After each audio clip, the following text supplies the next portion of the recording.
We have here the Eight of Pentacles energy.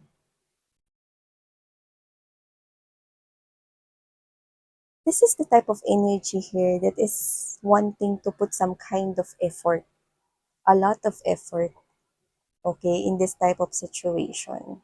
Pero, mas nakuha yung attention ko dito, no, sa mga nag-glow na mga tools, sa mga nag-glow, no, na mga things, no. Parang there are lots of passion, flame, yan, no. Ano ba ito? Mhm. Hindi ko alam kung bakit ko nakukuha ang desire. Pero maaring meron ditong nagpipigil.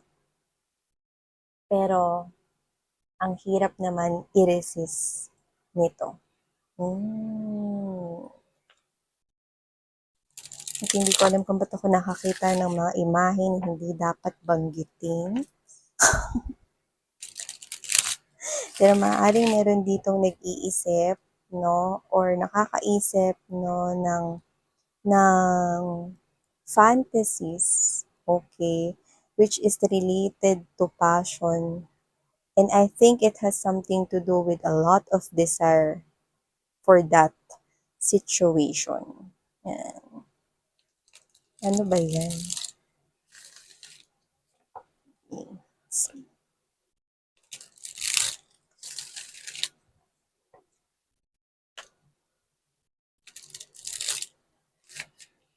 Yan naman tong ginagawa niya.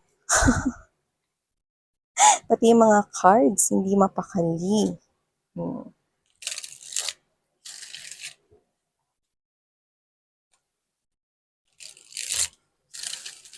Okay.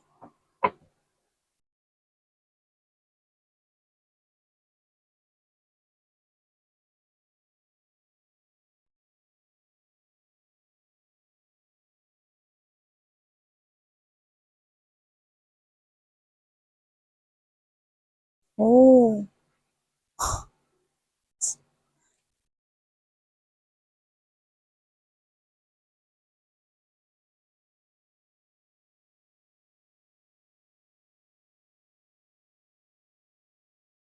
Ah.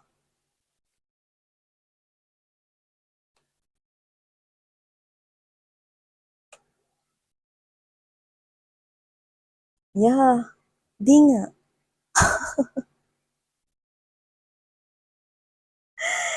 Hmm. Okay. Okay. So, yes. Hmm. Okay, goods, goods, goods. Well, thank you, boy. You've got two devils right here. See, look at that. This is so tempting. Nakaka-tempt talaga tong bagay na to, no? Like, literally, nakakahumaling, nakaka-tempt. There's a lot of temptation. There's a lot of pagkanais, pagka-desire dito. Tao tong tinutukoy dito. Yan, no? So, ang gagamitin na lang natin dito is someone is lasting over someone. Ngayon, bala ka na kung ikaw yun o itong kadil mo na ito. Pero meron dito yung grabe.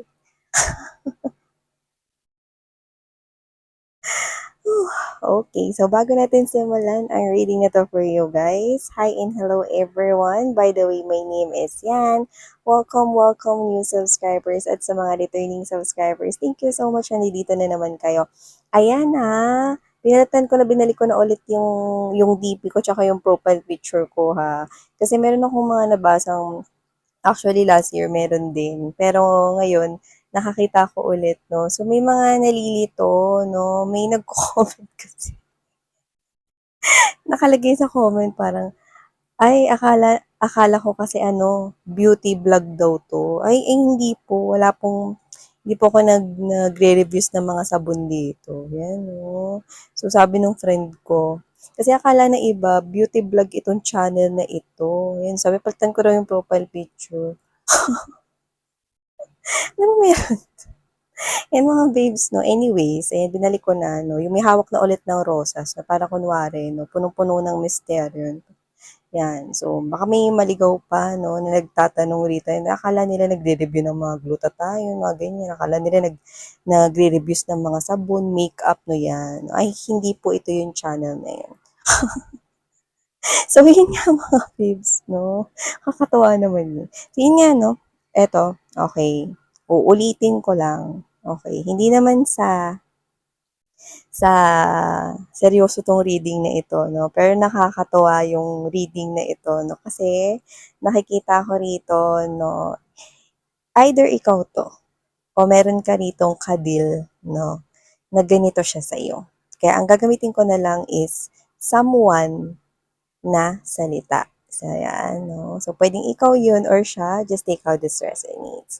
So, wala tayong gender dito, babae, lalaki, LGBT, cross-watchers. Yan, no? Just take only what resonates with you guys.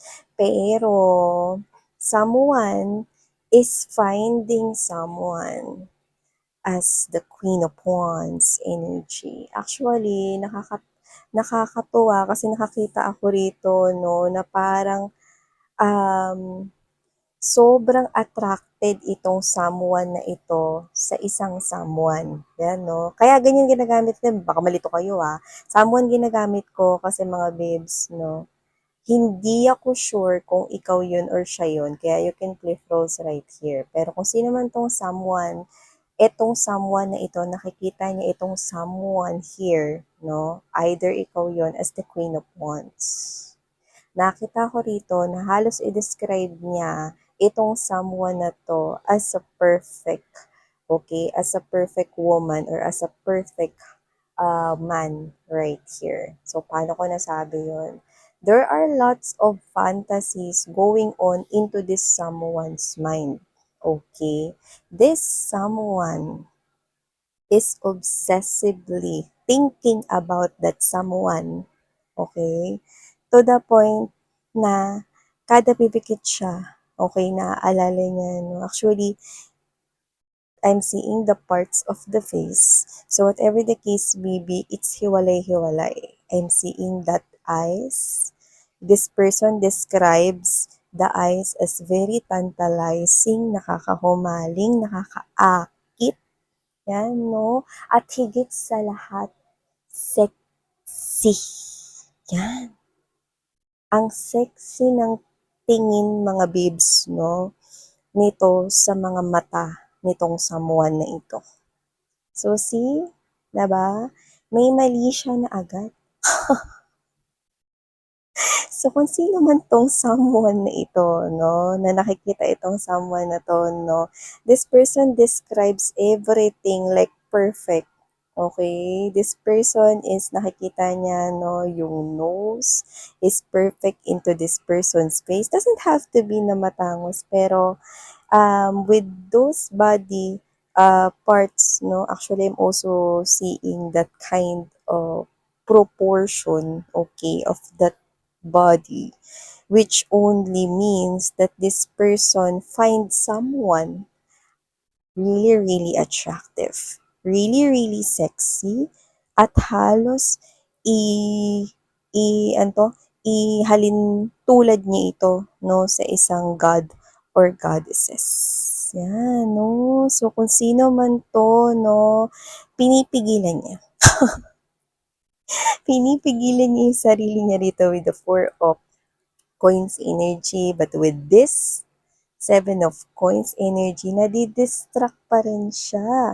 So, pwedeng magkatrabaho itong dalawang energies na ito. No? Ewan ko kung sino rito mga babes. Magkatrabaho or nasa isang area kayo. Either iisa lang kayo ng barangay na tinitirhan o baka magkapit bahay kayo nito or maaaring magkatrabaho nga or maaaring mga babes, no, nasa iisang grupo lang kayo or circle of friends. Kung sino man siya, no, bala kayo.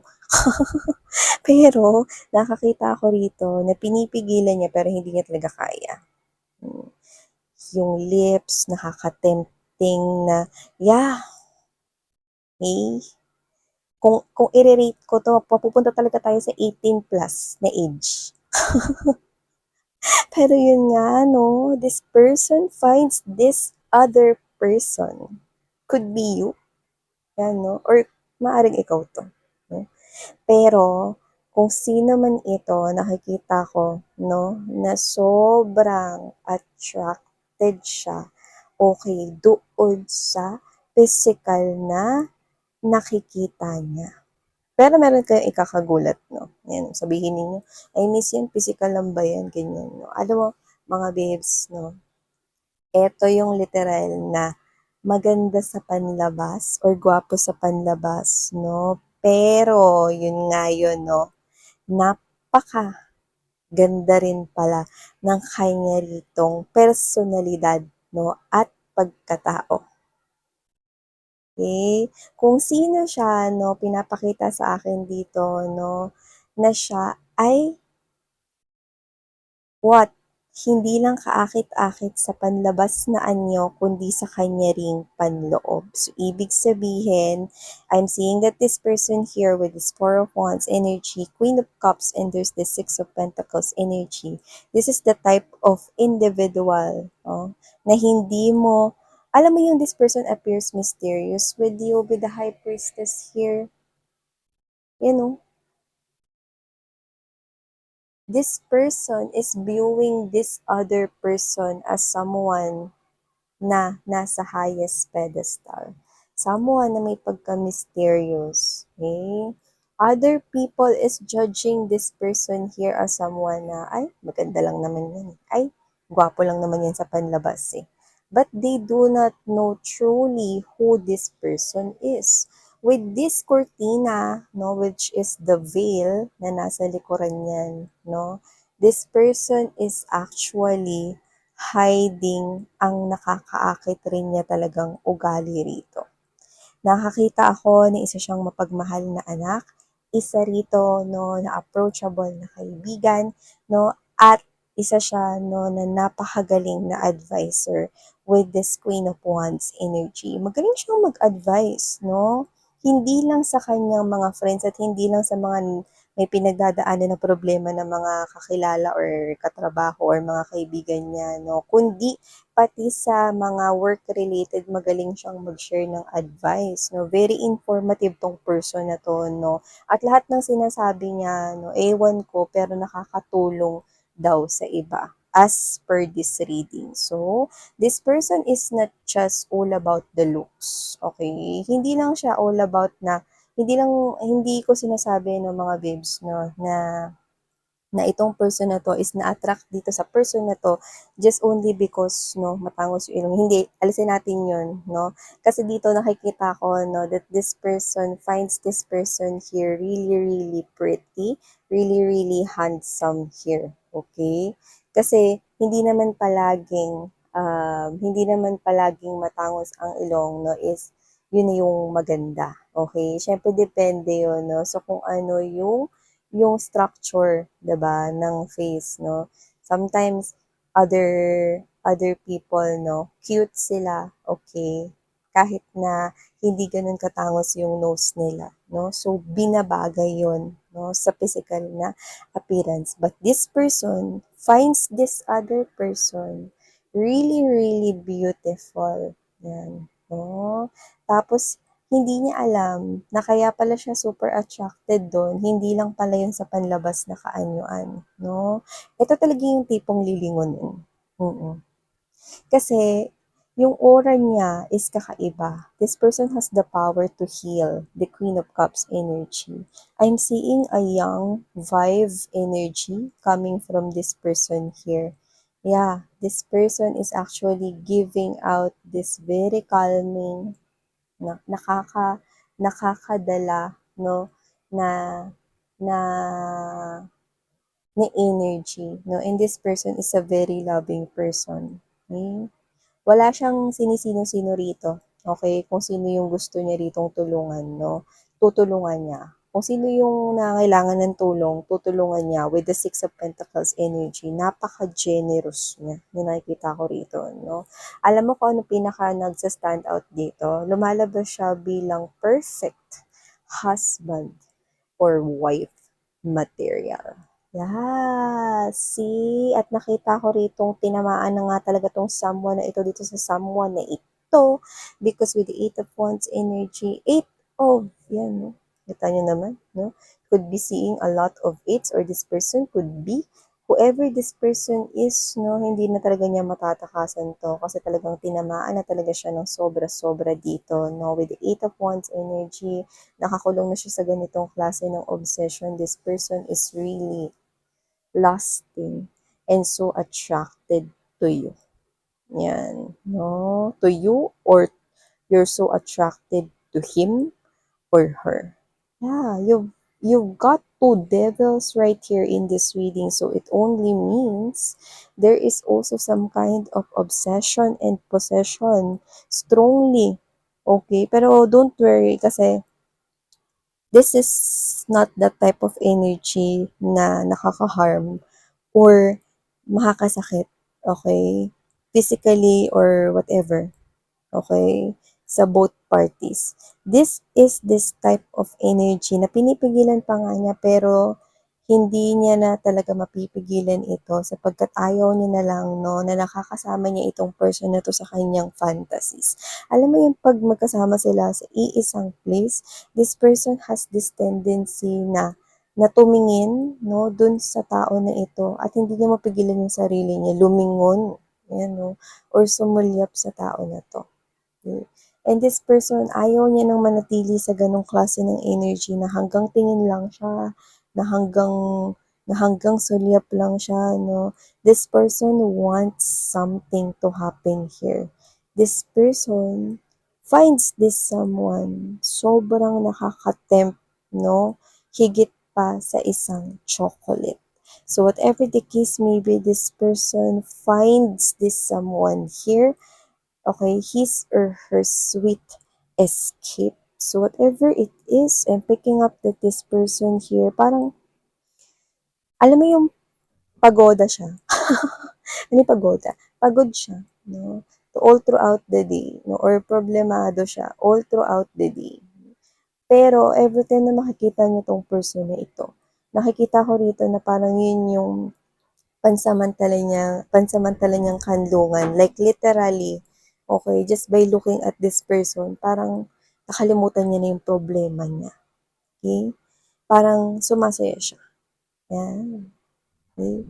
So, whoever this person is someone here na pwedeng successful na sa life. Yun ang nakikita ko rito. Kasi kung paano 'to tingnan nitong person na ito 'no, nakikita ko rito na parang ang daming puwedeng i-offer nitong tao na 'to, 'yan 'no. Ang dami niyang puwedeng i-offer, ang dami niyang puwedeng i-contribute rito. Actually, hindi ko alam kung bakit nakikita ko na parang naggo-glow ng literal yung skin niya. So, one of the signs, okay, or hint that someone's past life um is not the usual or is something here that is unique. Maybe whoever this individual is, no, na sobrang attractive na lumalabas dito, almost perfect, okay. He or she could not be a human in his or her past life. There is a high chance that this person is not a human in his or her past life because his or her skin is really glowing to the point that it's unrecognizable, something different right here from other human beings out there. So, I do get right here that someone is really so obsessively and possessively wanting, lusting this person here because this person is actually someone here who is really okay, worth trying or taking a chance with. So, wow! Di ko alam kung sino to dito, no? Pero, dun ako naloka. To the point na yung iba na nagkakaroon na rito ng pagpapantasya, no? Pati yung pagkakaroon rito ng parang kakaiba, no, na something na parang 18 plus, no, yung mga imaginations, no, na-envision nila together with this person here, and then, pag nare-realize nila na parang, ay, teka, mali yun. Kasi they're creating here some kind of a lustful thinking, which is nakikita ko naman na harmless yun to the point na hindi naman darating dun sa mangingidnap or may gagawing hindi maganda, hindi. Okay? It's just that this person is really, really sexy. The vibe is really, really sexy, so attractive. I don't know. Pero, okay, nakikita ko rito, no, that you're dealing here or this person is dealing here, okay, with a very high reputation person. Like literally. Like this person here hit all the boxes right here of what this person is looking for when it comes to perfect husband or perfect wife material. So, wow! Yan, grabe naman kayo dyan mga babes, no? Parang napaka-hot naman itong reading ninyo. Maaga pa, no? Magtatanghali pa lang. So, yan, no? Ngayon, ikaw humusga kung ikaw yan o siya yan sa'yo. So, thank you so much, Collective. Sarang Heya, Love, and Light. Annyeong.